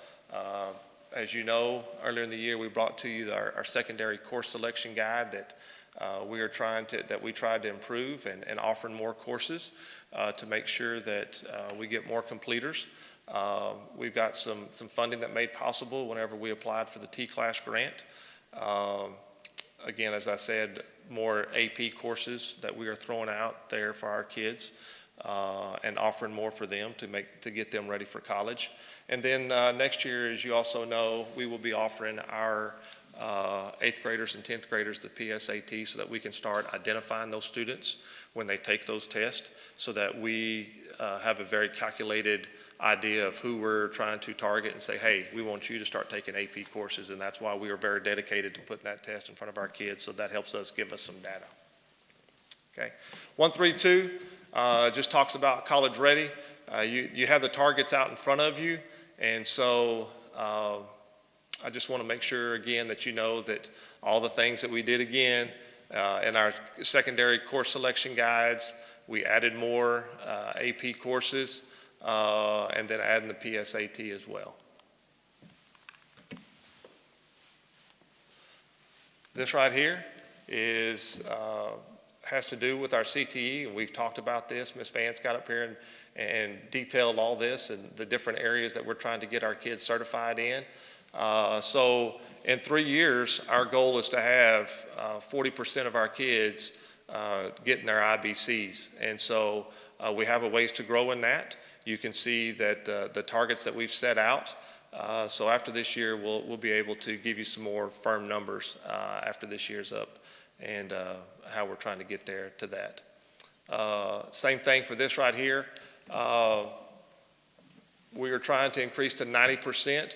Right now, we are below that. We know that we're below that. And so some of the things that we're doing, some of the things that we are doing, we're having parent nights. We are trying to definitely make sure that we've educated our parents to get them to come up and learn about our CTE courses so that they understand what they are getting in front of them. We are also trying to make sure and make connections with people that are in our communities. So for instance, we just had somebody from the Tulsa Welding school that's after high school. They were up there the other day and talking and collaborating with our teachers and our kids, and they were at Montgomery High School, and they'll be going to Lake Creek High School. So just making connections with our community members, trying to get them involved and saying, how can we get our kids ready to go to work the day after they graduate if that's a route that they want to go. This is a big number. This KPI right here has to do with our advanced academics. And trying to increase the number of our students that are taking our advanced courses. And so some of the things that we've done, we've talked about the secondary course selection guides being updated. We've revised our advanced academics agreement because we really want to inform and educate our parents as well and let them know, hey, these are the things that can help your kids get ready for college. And sometimes in education we kind of talk like people know what we're talking about, but that's because we're on the inside and we know, we use that lingo and that language every day, but we really want to help our parents and really become true partners with them. And so that's why we've had these parent nights for our parents, that they can come up to our schools and see exactly what we offer. Dr. Weatherly, just on this particular KPI, a lot of folks in our community know that we send the highest percentage of students to go on to higher education of any school district in this region. We're very proud of that. As Dr. Fuller would say, though, teaching at the college level, there's a difference between being admitted into college and being ready to go right into credit-bearing courses.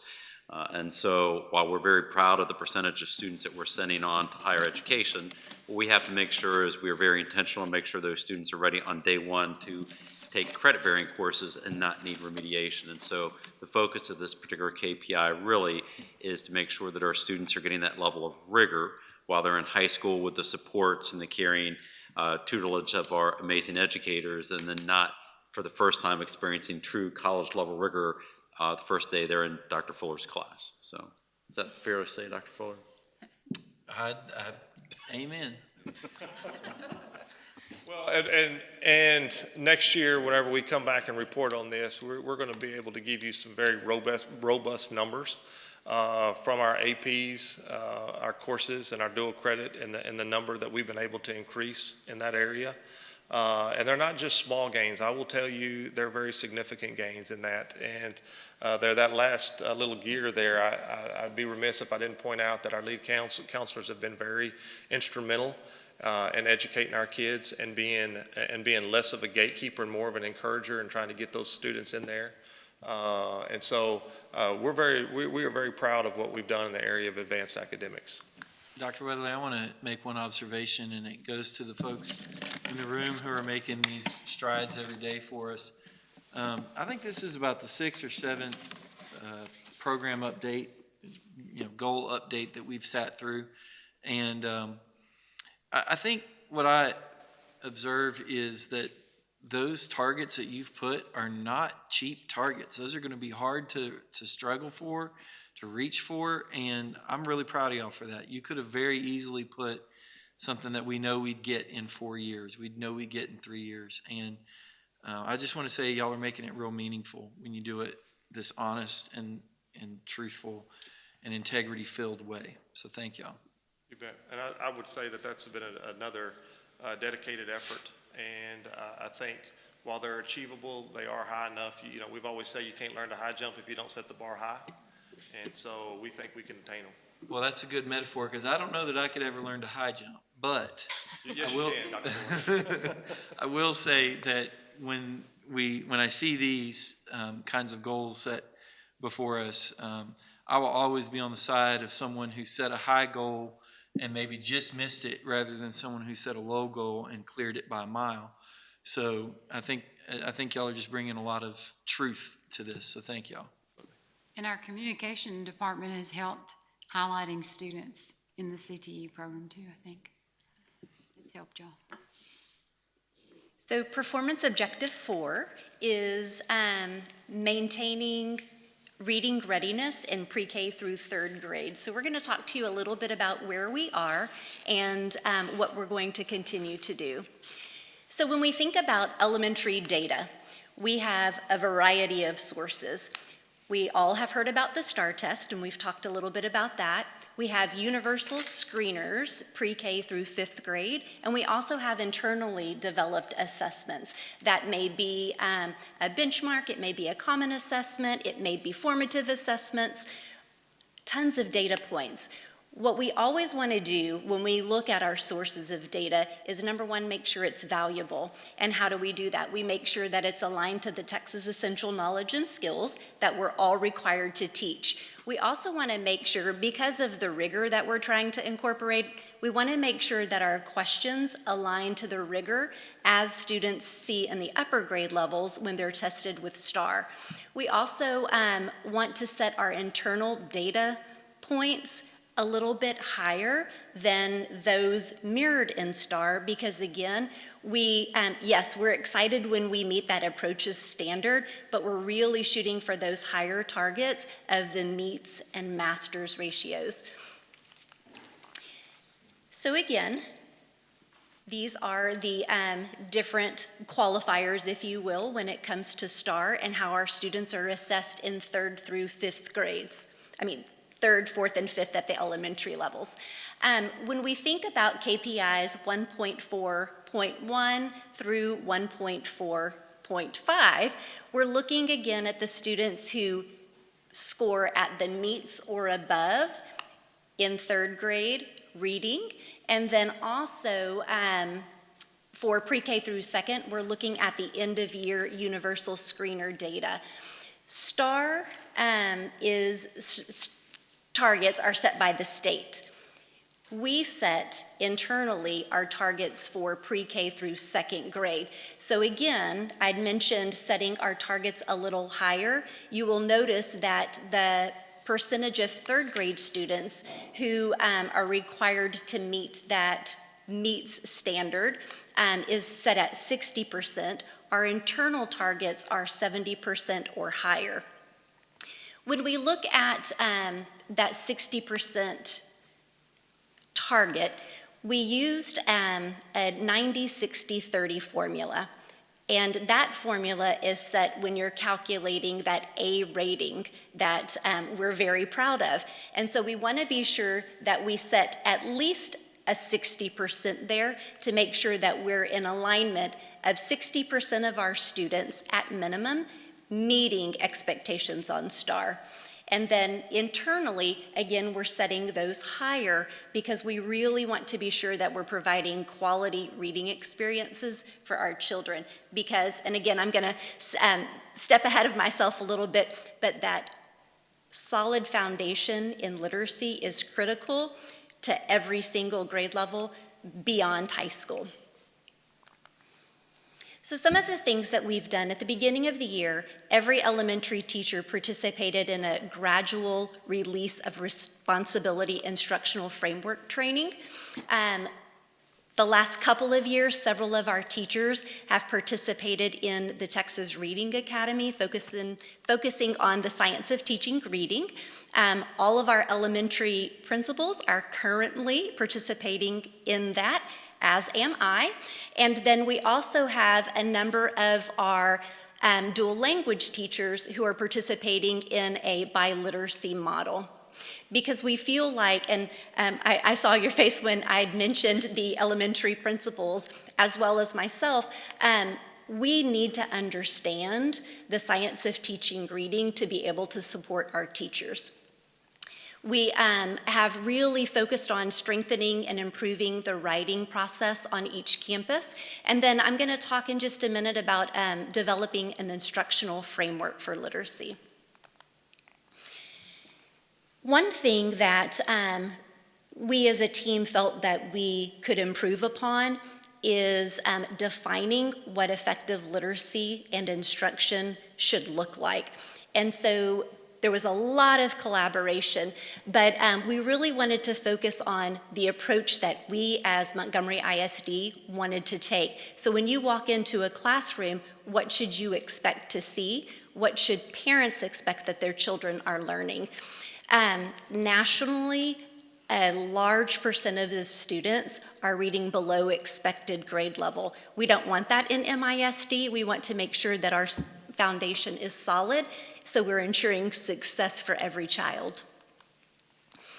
So we had a lot of meetings, a lot of discussions, a lot of review of research, and Really, one of the biggest points is we have to make literacy a priority. Everybody has to consider it a priority. So we looked at a way to allocate and protect time and to define, again, each of those literacy components that we expected for each of our children.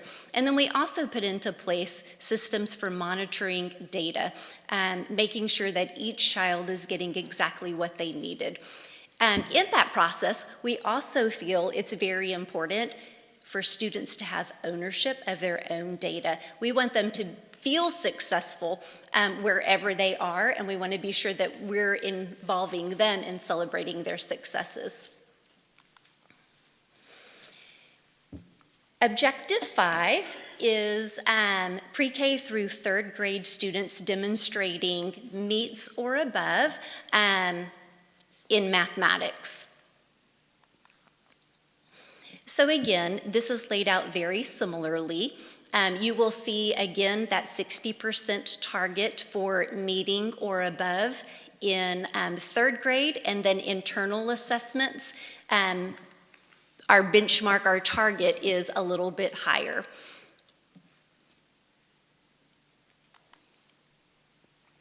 As far as math, we wanted to be sure that we're providing high quality resources. Earlier in the year, you were informed about Eureka Math, and you may have heard about Eureka Math in the community. Eureka was a program that we brought in as a pilot to 2nd grade, and it really challenged teacher thinking as well as student thinking because it forced us to think differently. We have seen so much success in our 2nd graders that we are now bringing it in for kindergarten, 1st grade, and 3rd grade so we can have a vertical alignment of those skills. And although some of our 2nd grade teachers were a little hesitant at first, they are the champions of it now, encouraging excitement amongst the other grade levels. Ongoing professional learning and professional development opportunities, and then evidence-based instructional practices has been another focus. We've also included district assessments in 3rd through 5th grades. As Dr. Weatherly shared, for our upper grade levels, our 3rd graders continue to outperform both the state and the region in both reading and mathematics. Progress monitoring. I mentioned some of these before. In order to make sure that we're continuously monitoring and making progress, we look at STAR assessment data, but that is only one piece. We have benchmarks, common assessments. We use universal screeners. We make sure that everything we're using to assess our students formally is aligned to the TEKS and that it is rigorous. And then again, making sure that we're maintaining higher standards for our internal targets. This data that you see in front of you here has to do with comes from last year's TAPER report. And just so that you know, all these are part of the education that we give our kids. And so we are always trying to use the most updated research and trying to make sure that we provide the best professional development and also just understanding the unique needs of all different types of learners. And so that's why we put this slide on here for you today, because we just wanted you to also to see the number of students that we're serving underneath each one of those categories. Wanted to kind of show you this real quick. This could be a whole presentation in and of itself. I'm not going to read through all those, but I did want you to have that in front of you so that you could see the numbers because we are looking at some of those and saying, okay, how can we increase some of those? And so here's some of the things that we've done this year as part of our C&I department. We did an internal GT audit or review. We are updating our identification process. And so next year, we are going to be giving all of our 2nd graders the test so that they can all see who qualifies for GT services. We've reviewed and updated our service design for all our grade levels, making sure that the learners that are identified as GT are having their needs met. We have advanced learning plans for those students in all grade levels. One of the areas that we really hit on is making sure that professional development is happening for all of our teachers and increase our enrichment opportunities for our gifted and talented students. And then also we're going to be implementing a student portfolio for our gifted and talented students. Dr. Weatherly, can you go back 2 slides, please? I'm trying to think of the data that we presented to you this year. I didn't think I would be more upset than our number of completers in CTE that Amy Vance showed you at the beginning of the year, and our focus about improving that, which is happening under her outstanding leadership. But for our school district to be below the state average in identification of students for GT is embarrassing. And I want to point that out because we speak truth, and our whole focus around our strategic plan is transparency and accountability. And I want to echo what Dr. Weatherly said. This is a full effort. Dr. Weatherly, have we made any additions to staffing and leadership in GT? Absolutely. So one of the things that we are doing for next year is we are adding a GT coordinator. She's back there, Miss Ellis, and we are also adding a GT specialist. And so they're going to be, their focuses are going to be solely on this right here and making sure, in advanced academics as well, and CCMR. And we're making sure that we are, all those that have to do with accountability and meeting the needs of our students, that is going to be their sole focus. And if I could add to that, when we were reviewing these numbers and thinking about the whys, we did have to question whether the process we have in place for identification is really reflective of the students that we have in Montgomery. And so one of the changes that we're going to be making is the way that we identify our children. So I think I'm very excited to see what possibilities that change alone makes for our district. Early childhood. I'm super excited about this. We have spent a lot of time really reflecting on the program that we have offered, the program that we want to offer, and the changes that we want to make as a district. With the help of our communications department, with the help of Danette Key, we have really made a lot of headway in this area. We have a promotion video highlighting the amazing classrooms and teachers that we have, what our program offers. I'm excited to say during the 1 week of early registration, we registered 128 pre-Kers for next year, and that's just in 1 week. I hear that they were ready at midnight so they could be one of the first ones in, so they could be assured a spot in Montgomery ISD. But we have done a lot of comparison to ourselves in light of other pre-K programs, other kindergarten programs, to make sure that the program that we have in MISD is truly the best around. One of the first things that we did was work on developing a website because we did not have an early childhood website. We also looked at TEA to make sure that we were meeting the state requirements as well as the federal guidelines.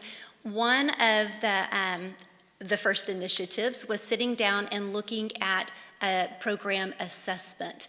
And the components that we looked at were assessment and enrollment, administrative and teaching staff, curriculum, instruction, assessment, learning environments, family engagement, and transitions. And in order to make sure that this was a true reflection, we brought in several teachers, all of our pre-K teachers, in fact. We also reviewed this with our campus administrators to be sure that our self-assessment was in fact reflective of who we are, and we wanted to be sure that we identified the areas that we needed to grow in, and we wanted to celebrate those areas of success. So we developed a family engagement plan. We've looked at curriculum to make sure that the curriculum that we have is actually meeting the needs of our students. And as a committee, as a group, we've decided that although the curriculum that we currently have in place does have some strengths, we felt like maybe some things were missing. And so we did a review, and we're excited because we've already had professional learning this year to help us in implementation of another curriculum next year. So we've met as a PLC multiple times and have supported our teachers through professional development. So I am proud to announce that on the academic goal, all the gears that you see spinning there, we were going to take you to there, but we're going to save you that for the sake of time, and just tell you that all of the goals and the strategies that we have up there are in progress. And so we've got a lot of subcommittees, a lot of the things that we've mentioned with all those areas. And so whether it be a learning management system, all of those areas are currently in progress. And so we're very proud of that. So let's talk about professional development real quick. This is an area that we have really focused on in our C&I department. And so you've heard a lot tonight about professional learning communities. And so this year, we have used ESSER funds we really felt like that we could get more bang for our buck for having Solution Tree come here and train our teachers and our staff instead of sending a few there and kind of a few of them capturing the vision, but let's do the whole school. And so we really feel like that process has really been very robust this year for our 4 schools that have gone through it. So next year, we'll have the other 6 schools will be a next cohort, and then also the schools that are going through it currently we'll also continue the coaching, because that's a fire that we don't want to let out. We really believe in that here. Just some other areas quickly, the art of coaching. We felt like we needed to identify a method that all of our coaches could go with, and so we went with the art of coaching so that they're all in lockstep, having the same verbiage as they are working with our teachers.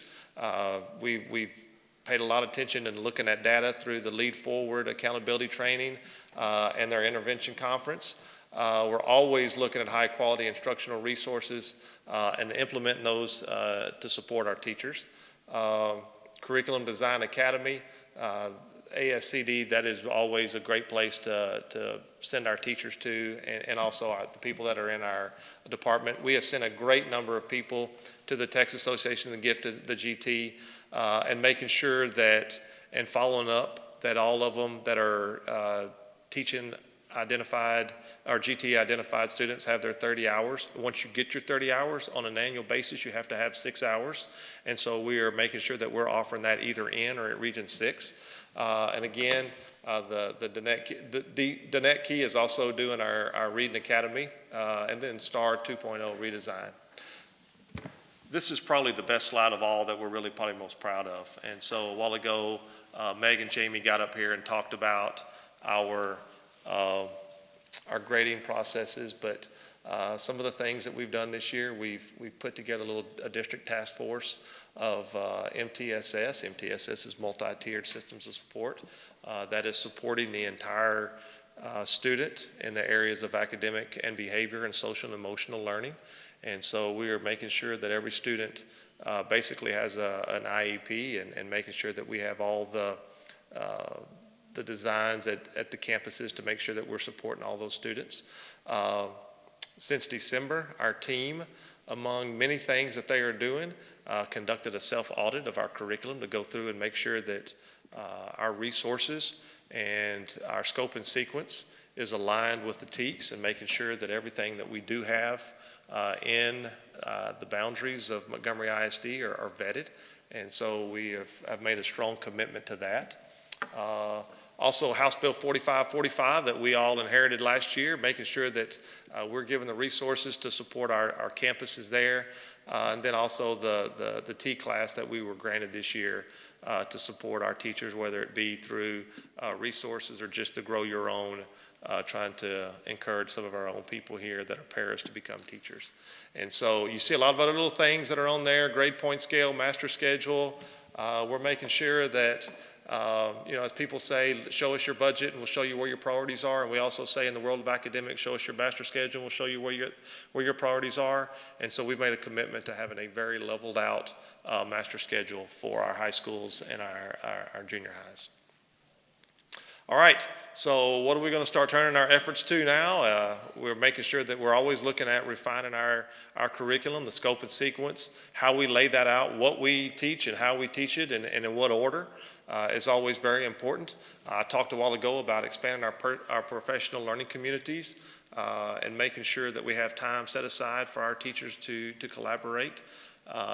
We feel like that's very important for our teachers is time.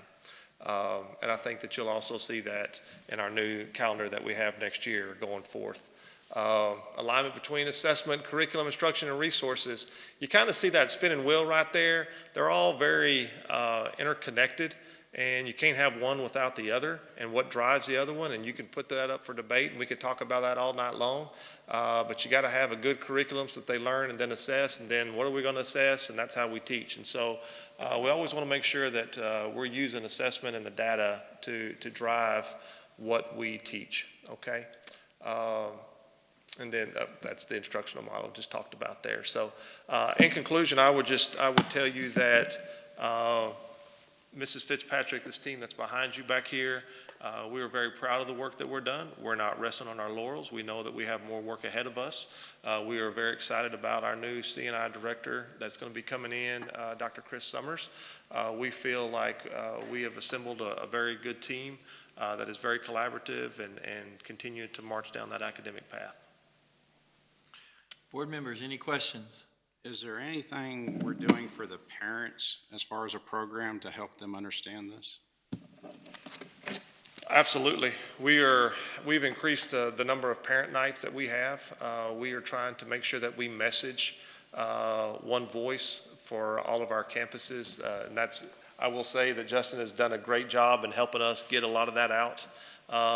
And we're having trainings for our parents on our campus.